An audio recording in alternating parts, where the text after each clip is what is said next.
Hello दोस्तों, आज हमारी क्लास नंबर 23 नंबर है जिसमें HTML हमको पढ़ाया जा रहा है। HTML के अंदर एक दो चीज़ें हो चुकी थी पहले, और ये चल रहा है अपना जावा स्क्रिप्ट। HTML के अंदर क्या चल रहा है? जावा स्क्रिप्ट। तो जावा स्क्रिप्ट के अंदर आज हम 23 नंबर क्लास में क्या सीखेंगे? एक बटन बनाएंगे जो डिसेबल काम करेगा, एक बटन बनाएंगे जिसको हम इनेबल काम कराएंगे, और उस चीज़ को ड्रॉप लिस्ट में कोई लिस्ट होगी, उस चीज़ को यहाँ पे हम ड्रॉप लिस्ट ओपन करेंगे। ऐसा प्रोग्राम रहेगा जिसकी सहायता से हम लिस्ट को कैसा कर देंगे, ड्रॉप लिस्ट को डिसेबल कर देगा तो काम नहीं करेगा, इनेबल करेंगे तो काम करेगा।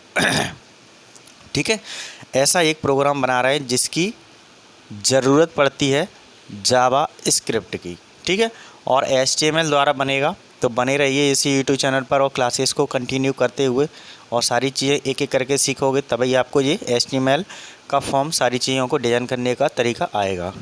ठीक है, तो आज हम सॉफ्टवेयर डिज़ाइन कर रहे हैं किसका? एक डिसेबल बटन का काम करेगा और इनेबल बटन का काम करेगा।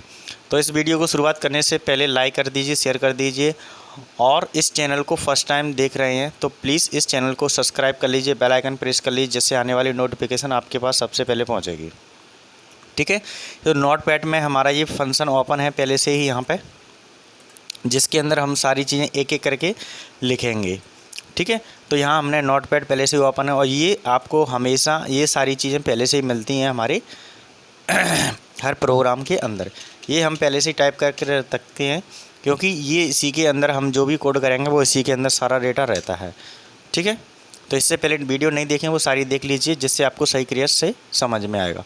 तो जहाँ पे हम जावा स्क्रिप्ट का काम कर रहे हैं, ठीक है, तो 23 नंबर क्लास है। तो आज हमने क्या सीखना है? डिसेबल बटन बनाना है और इनेबल बनाना है। किसके थ्रू? एक ड्रॉप लिस्ट के थ्रू।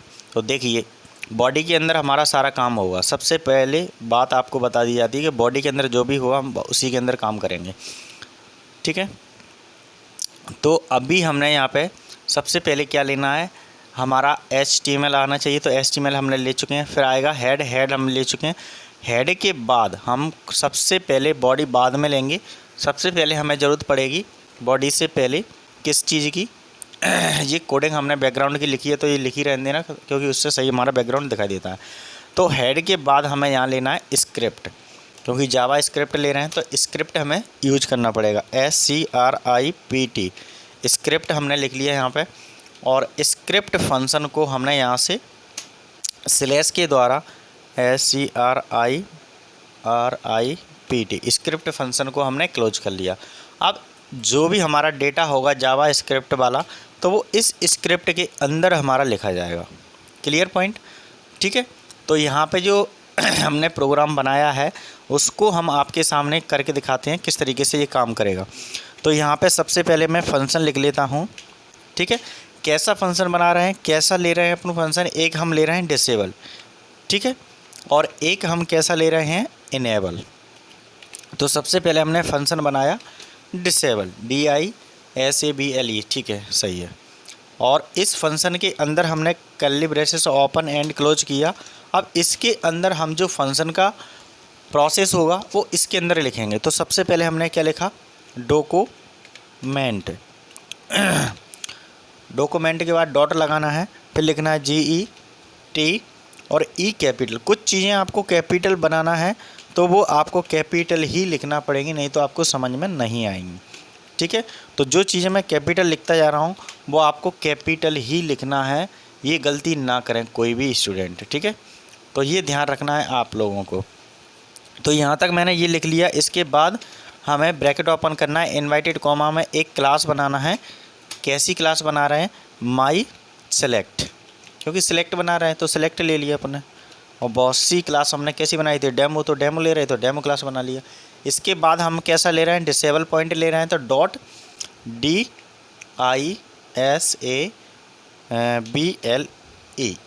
और BL, तो ये डिसेबल हो गया हमारा। तो इस तरीके से हम कोई भी पॉइंट को डिसेबल ले सकते हैं।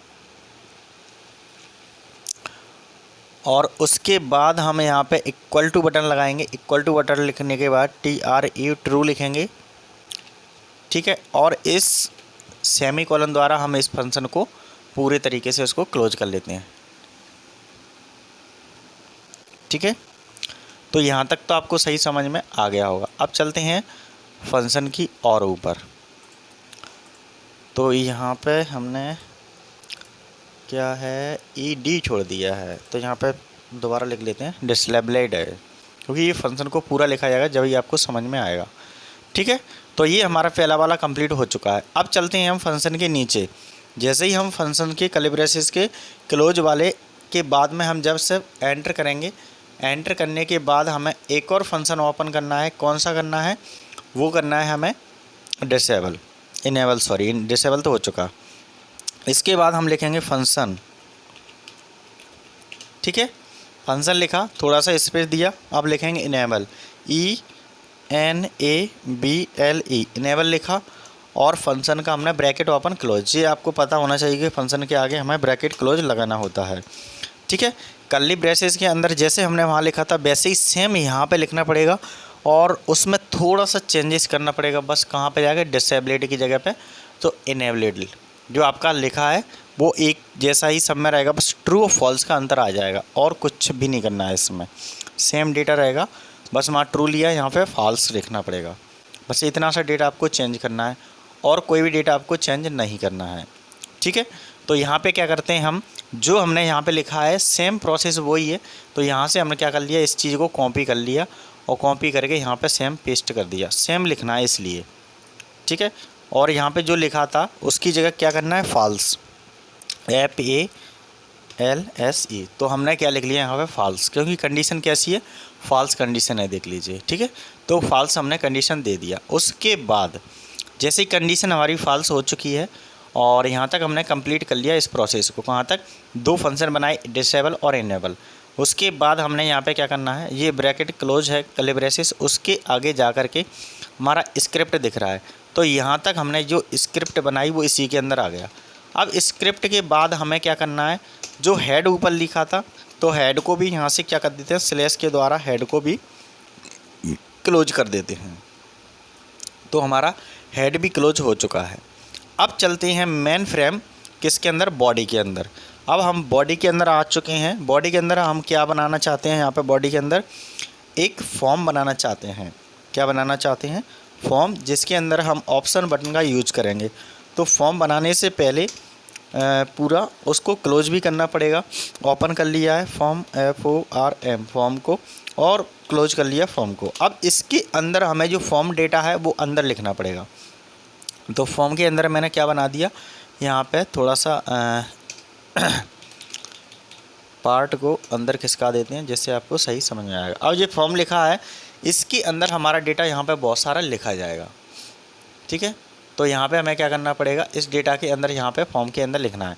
तो सबसे पहले लेस देन ब्रैकेट देन दोनों ओपन करना है। यहाँ पे हमने लिखा सेलेक्ट। ठीक है, सेलेक्ट लिखा, थोड़ा सा स्पेस देना है। उसके बाद ID लिखेंगे इक्वल टू, कैसी ID बना रहे हैं हम, यहाँ पे डेमो क्लास नहीं बना रहे हैं, कैसी बना रहे हैं, माई सेलेक्ट, SELECT, सेलेक्ट बना लिया। ठीक है, तो यहाँ तक आपको सही समझ में आ गया होगा। अब चलते हैं ऑप्शन बटन की ओर। अब यहाँ पे हमें क्या लिखना होगा, ऑप्शन बटन लेना है। ठीक है, ये तो समझ में आ गया होगा। अब हमें यहाँ पे ऑप्शन बटन जो इसलिए ले रहे हैं क्योंकि यहाँ पे हमें चॉइस लिस्ट बनाना है। ऑप्शन के नाम से बनती है, जो हमारा क्या करता है, सिलेक्ट बनती है, ड्रॉप लिस्ट में आता है इवन। तो हमने क्या लिखा, OPTION, ऑप्शन लिखा, और ऑप्शन जो लिया जाएगा उसको स्लैश द्वारा ऑप्शन को क्लोज कर दिया जाएगा। तो इस तरीके से हमारा डेटा बिल्कुल प्रॉपर तरीके से आ जाएगा। अब बार बार हमें यही चीज़ दोहराना है, तो यहाँ पे क्या करेंगे, इस चीज़ को कॉपी कर लिया जाएगा और बार बार वही लिखना है। तो यहाँ से हम क्या कर लिया जाएगा, उसको पेस्ट कर देते हैं। जैसे मान के चलो हमने 3-4 बार पेस्ट कर लिया। अब इसमें हमें सब्जेक्ट कुछ भी डालना है वो हम यहाँ पे लिख सकते हैं। ठीक है, अपने अनुसार हम डेटा के अनुसार यहाँ पे लिख सकते हैं। तो यहाँ पे जैसे मान के चलो मैंने लिख लिया कंप्यूटर। ठीक है, यहाँ पे मैंने लिख लिया टैली, TALLY, टैली लिख लिया। यहाँ पे मैंने लिख लिया DCA, यहाँ पे लिख लिया मैंने BCA। तो इस तरीके के डेटा हमने यहाँ पे फिल कर लिया। किसकी सहायता से, ऑप्शन बटन की सहायता से। अब जो ऑप्शन बटन में हमने क्या लिया, यहाँ पे सिलेक्ट फंक्शन लिया था, बट यहाँ पे हमने सिलेक्ट फंक्शन को क्लोज नहीं किया है। तो सिलेक्ट फंक्शन को यहाँ से हमें क्या करना पड़ेगा, क्लोज करना पड़ेगा, सिलेक्ट स्लैश लगा करके और सिलेक्ट लिख के। ठीक है, तो यहाँ तक हमारा ये कंप्लीट फंक्शन हो चुका है। ठीक है, अब चलते हैं अपन कहाँ, इसके आगे। आगे कहाँ पे, ये हमारा सिलेक्ट फंक्शन है। सिलेक्ट फंक्शन के बाद हमें थोड़ा सा एंटर करना है। एंटर करने के बाद हमने यहाँ पे क्या लिखा, इनपुट, इनपुट लिखा, थोड़ा सा स्पेस दिया, फिर टाइप लिखा। टाइप के बाद हम बटन लेना चाहते हैं कैसा, जिसके अंदर हम जो क्लिक करेंगे। तो यहाँ पे BUTTON बटन लिया हमने, और जो बटन ले रहे हैं वो ऑन क्लिक डिस्प्ले और इनेबल ही दोनों काम करेंगे यहाँ पे ये वाले। ठीक है, तो इसको थोड़ा सा मैं छोटा पार्ट कर लेता हूँ, जिससे हमारा कोडिंग प्रॉपर तरीके से दिखाई देगी। अभी सही नहीं दिख रही है, 1 मिनट, अब सही दिख रही है।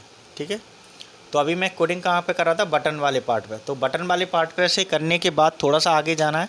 आगे जाने के बाद थोड़ा सा स्पेस देना है, फिर ऑन क्लिक लिखना है। ऑन क्लिक लिखने के बाद जैसे ही मैंने इक्वल टू लगाया, ठीक है, इक्वल टू लगाने के बाद जैसे ही मैंने ब्रैकेट के अंदर इनवाइटेड कॉमा के अंदर मैंने क्या लिखा, डिसेबल। तो DISABLE डिसेबल। और कैसा फंक्शन है, डिसेबल फंक्शन है, तो फंक्शन आपको यूज करना पड़ेगा, ये पहले ध्यान रखना। फिर स्पेस देना है। उसके बाद हम डिसेबल जो बटन ले रहे हैं उसके ऊपर क्या लिख के आना चाहिए, डिसेबल जो हम लिखते हैं, चाहे डिसेबल लिस्ट लिखें चाहे कुछ भी लिखें, तो यहाँ पे वैल्यू के अंदर वो लिखना पड़ेगा। तो यहाँ पे मैंने लिखा वैल्यू और इक्वल टू लगाया, इनवाइटेड कॉमा लगाया, इनवाइटेड कॉमा के अंदर मैंने लिखा यहाँ पे डिसेबल। तो थोड़ा सा अच्छा दिखना चाहिए, तो इसमें कैपिटल ले लिया यहाँ पे, डिसेबल। ठीक है, तो ये चीज़ें आपको समझ में आ गई होंगी। अब उसके बाद मैंने लिख लिया यहाँ पे लिस्ट, क्लियर पॉइंट। अब ये पहला वाला हमारा काम बिल्कुल प्रॉपर तरीके से हो गया। अब फिर दोबारा हमें इतनी ही प्रोसेस फिर दोबारा करना है और थोड़ा सा उसमें चेंजेस करना है और कुछ नहीं करना है। तो मैंने क्या किया, यहाँ से जा कर के इसी को दोबारा कॉपी कर लिया और कॉपी करके मैंने यहाँ पे फिर पेस्ट कर दिया। ठीक है, अब जो यहाँ डिसेबल लिखा है उस फंक्शन को कैसा बनाना है, अपन को इनेबल बनाना है, क्योंकि डिसेबल तो हमने ऊपर बना लिया। तो ENABLE इनेबल। ठीक है, गड़बड़ हो गई, ई लिखना पड़ेगा, ENABLE। ठीक है, अब यहाँ पे जो डिसेबल के नाम से आ रहा है उसको इनेबल के नाम से चेंज कर देना है, ENABLE इनेबल। ठीक है, तो इस तरीके से हमारा डेटा बिल्कुल प्रॉपर तरीके से डेटा बन के आ गया। अब हमें फॉर्म लिया था उसको क्लोज कर दिया, बॉडी लिया था उसको क्लोज कर दिया, HTML लिया था उसको क्लोज कर दिया। अब हमारा प्रोग्राम सही तरीके से बन चुका है। अब इसको रन करते हैं। तो सबसे पहले जो हमने डेटा बनाया था वो आपको एक बार पूरा दिखा देते हैं 1 बाई 1। तो यहाँ से हमने डेटा बनाया था, यहाँ से हमने 2 फंक्शन लिए हैं, जिसमें पहला फंक्शन हमने क्या लिया है, डिसेबल लिया है। ठीक है, और स्क्रिप्ट के अंदर ले रहे हैं। फिर दूसरा लिया है इनेबल। तो 2 फंक्शन हमने यूज करे इसके अंदर। ठीक है, समझ में आ गया। फिर उसके अंदर दोनों को हमने क्या कर लिया, उसको डिस्प्ले द्वारा ओके कर लिया। ठीक है, फॉल्स और ट्रू के अंदर। फिर हमने यहाँ पे स्क्रिप्ट को क्लोज कर दिया, हेड को भी क्लोज कर दिया, बॉडी को ओपन किया। फॉर्म के अंदर हमें सिलेक्ट फंक्शन लेना था, क्योंकि ड्रॉप लिस्ट बना रहे हैं। तो ड्रॉप लिस्ट में मैंने क्या ले लिया, यहाँ पे सब्जेक्ट ले लिए हैं। ठीक है, उसको मैंने स्लैश द्वारा सिलेक्ट करके उसको सिलेक्ट फंक्शन से मैंने सिलेक्ट करके उसको क्लोज कर दिया। फिर यहाँ पे 2 बटन लिए, जो हमारा एक बटन करेगा डिसेबल का काम, एक करेगा इनेबल का काम। बस इतना सा मैंने इसमें फॉर्म बनाया है। तो आपको ये समझ में तो आ गया होगा प्रॉपर तरीके से। क्लास नंबर अपनी कौन सी है इसमें, 23 नंबर। तो प्लीज़ इस चैनल को सब्सक्राइब नहीं किया तो सब्सक्राइब ज़रूर कर लें, नहीं तो आपको समझ में प्रॉपर तरीके से नहीं आएगा। अब मैं यहाँ से जा कर के इस फंक्शन को, ठीक है, सेव कर देता हूँ। सेव करूँगा तो सेव एस पे चले जाओ, चाहे सेव पे चले जाओ, एक कहीं पे भी जाके चले जाना है आपको। डेस्कटॉप मैंने सेलेक्ट किया, धार के नाम से अपनी फ़ाइल बन रही है और उसमें .html लगा दिया, .html लगा दिया, सेव किया। ये मेरा फंक्शन सेव हो चुका है। ठीक है, तो धार के नाम से ये हमारी फ़ाइल बनी हुई है वेब ब्राउज़र में। जब मैं वेब ब्राउज़र को रन करूँगा तो हमारी फ़ाइल यहाँ पर रन होकर के आ जाना चाहिए। ठीक है, तो ये मेरी फ़ाइल आ गई यहाँ पर। ठीक है, किस में, यहाँ पे अपने जो सॉफ्टवेयर बनाया वो वेब ब्राउज़र में रन होगा। तो अभी हमने डिसेबल लिखा था, इनेबल लिखा था, वो आ चुका है। ड्रॉप लिस्ट में हमें उसको लिस्ट के फॉर्म में शो करेंगे। और क्लास नंबर कौन सी थी अपनी, 23। अब इसको रन करेंगे तो रन यहाँ से किया जाता है। जैसे ही मैंने रन किया, रन करने के बाद आपका ये बॉक्स ओपन आ रहा है, ऊपर एक हेल्प के नाम से आ रहा है ये। तो इस लाइन को पहले क्या करना पड़ेगा, राइट क्लिक करना पड़ेगा, अलाउ करना होता है, जो ऊपर लिखा है सब पे अलाउ, राइट क्लिक करके इस पर लेफ्ट क्लिक करेंगे और यस कर देंगे इस फंक्शन के अंदर। तो ये हमारा फंक्शन कैसा हो जाएगा, अलाउ हो जाएगा। अब यहाँ पे आपने जो लिस्ट बनाई थी सब्जेक्ट की, तो वो यहाँ दिख रही है, ठीक है। और यहाँ हमने डिसेबल लिया है बटन और इनेबल यहाँ पे लिया है। तो दो चीज़ें, ये तीनों चीज़ें आपको क्लियर हो रही होंगी यहाँ से, ठीक है। तो यहाँ पे आप देख लीजिए, प्रॉपर तरीके से समझ में आ जाएगा ये डेटा। तो देखो मैंने यहाँ पे इनेबल और दो बटन लिए, इनेबल और डिसेबल दोनों ले लिए। अब यहाँ पे जो भी डिसेबल करेंगे उसको हमने सिलेक्ट से सब्जेक्ट के अनुसार हमने क्या बनाया, डेटा बना के रखा है, और उसी दो बटन के अनुसार हम यहाँ पे डेटा को शो करेंगे। तो यही डेटा हमारा यहाँ पे शो हो रहा है कि नहीं हो रहा है, एक बार देख लीजिए। जो हमने सब्जेक्ट लिए वो हमारे ये आ रहे हैं, सिलेक्ट हो रहे हैं, बिल्कुल सही हो रहे हैं, कोई दिक्कत नहीं है। तो हमारी एक ड्रॉप लिस्ट तैयार हो चुकी है, बिल्कुल प्रॉपर तरीके से समझ में आ रहा होगा आपको, ठीक है। अब हम यहाँ पे क्या करेंगे, इस फंक्शन के द्वारा हम क्या कर देते हैं, इसको डिसेबल कर देते हैं। जैसे ही मैंने डिसेबल पर क्लिक किया तो यहाँ पे क्लिक कर रहे हैं, नहीं आ रहा है ना, जब तक नहीं शो करेगा, क्योंकि इस फंक्शन को ड्रॉप लिस्ट हमने क्या कर दिया, डिसेबल कर दिया, तो वो काम करना बंद कर देगा। क्योंकि डिसेबल फंक्शन में हमने क्या लिखा था, यहाँ पे आप लोगों ने देखा होगा, ऊपर हमने दो फंक्शन बनाए थे, जिसमें हमने डिसेबल फंक्शन के अंदर एक के अंदर हमने ट्रू लिखा है और एक के अंदर हमने फॉल्स लिखा है। तो ये दो फंक्शन इसलिए ही बनाए हमने, ठीक है। तो ये फॉल्स वाला कंडीशन हमने अप्लाई कर दिया, क्लियर पॉइंट। अब हम क्या करेंगे, इनेबल फंक्शन अप्लाई करेंगे। जैसे ही इनेबल पे क्लिक किया मैंने, तो इनेबल वाला फंक्शन हमारा क्या कर देगा, ट्रू कर देगा, जिसमें हमने ये ट्रू यहाँ पे लिया है। जो डिसेबल है उस चीज़ को क्या कर देगा, ट्रू कर देगा। यही तो बोल रहा है वो इनेबल के द्वारा, ठीक है। तो यहाँ तक आपको दो चीज़ें तो समझ में आ गई होंगी प्रॉपर तरीके से, क्लियर पॉइंट, समझ में आ रहा है ना। तो ये डेटा आपको बिल्कुल सही समझ में आ गया होगा। तो आने के बाद जैसे ही मैंने ये ट्रू किया है, ट्रू मतलब हमने जो आपकी फंक्शन में डिसेबल में मैंने डिसेबल किया तो ये ट्रू हो चुका है, मतलब ये फंक्शन अप्लाई हो गया है, ठीक है। तो ये फंक्शन मैंने कैसा कर दिया, अप्लाई हो गया है, समझ में आ रहा है ना। तो ये फंक्शन मैंने कैसा किया, अप्लाई किया, तो ये फंक्शन मैंने कैसा लिया, ट्रू फंक्शन। अब मेरे को इनेबल करना है, इनेबल में मुझे डिसेबल पॉइंट नहीं लेना है, तो मैं उस पॉइंट को कैसा कर दूँ, फॉल्स। तो यहाँ पे मैं कैसा कर दूँगा, फॉल्स कर दूँगा जो डिसेबल है, तो हमारी लिस्ट ओपन हो जाएगी। बस इतना सा ही आपका प्रोग्राम था ये। तो समझ में आया कि सॉफ्टवेयर को आप किस तरीके से डिज़ाइन करना है, इनेबल और डिसेबल बटन की सहायता से एक ड्रॉप लिस्ट को किस तरीके से तैयार करते हैं। तो ये पॉइंट क्लियर हो चुका होगा आपको। एक बार और दिखा देता हूँ। जैसे मैंने यहाँ पे क्लिक किया, क्लिक करने के बाद कोई भी सब्जेक्ट सेलेक्ट कर रहे हैं तो ड्रॉप लिस्ट से सब्जेक्ट सेलेक्ट हो रहा है, बिल्कुल सही समझ में आ रहा है, ठीक है। अब मैं इस लिस्ट को कैसा कर दूँ, हाइड कर दूँ, मतलब डिसेबल कर दूँ। तो यहाँ पे क्लिक करने पे कोई भी चेंजेस नहीं आ रहा है। जब इनेबल करेंगे तब वो फंक्शन आपका एक्टिव होगा, क्लियर पॉइंट। थोड़ा सा इसको जूम करके दिखा देता हूँ और तो आपको क्लियर दिखाई दे जाएगा। जैसे मैंने यहाँ पे फंक्शन को क्या किया, अभी सिलेक्ट किया कोई भी यहाँ से डेटा, जो सब्जेक्ट मैंने लिए वो डेटा मैंने सेलेक्ट कर लिया। सिलेक्ट करने के बाद ये फंक्शन मैंने कैसा कर दिया, डिसेबल, मतलब ये शो नहीं करेगा। जैसे मैंने डिसेबल किया तो आपने दिख रहा होगा हाइड जैसा दिख रहा है, ठीक है। अब मैं यहाँ पे क्लिक कर रहा हूँ तो नहीं काम करेगा। जब मैं इनेबल करूँगा तो आप देख लीजिए एक्टिव हो चुका है ये फंक्शन, और देन उसके बाद कार्य करना शुरू कर देगा। तो इतना सा आपका डेटा था ये काम करने का। तो ये समझ में आ गया होगा। समझ में आने के बाद आप इस वीडियो को, इस क्लास को सबसे ज़्यादा शेयर कर दीजिए, कमेंट कर दीजिए, और इस चैनल पर फर्स्ट टाइम देख रहे हैं तो प्लीज़ इस चैनल को सब्सक्राइब, बेल आइकन ऑल वाला प्रेस कर लीजिए, जिससे आने वाले ऐसे ही वीडियो एंड क्लास आपके लिए सबसे महत्वपूर्ण आती रहेंगी। अब मिलते हैं नेक्स्ट वीडियो में, नेक्स्ट क्लास में। जब तक के लिए थैंक यू वेरी मच।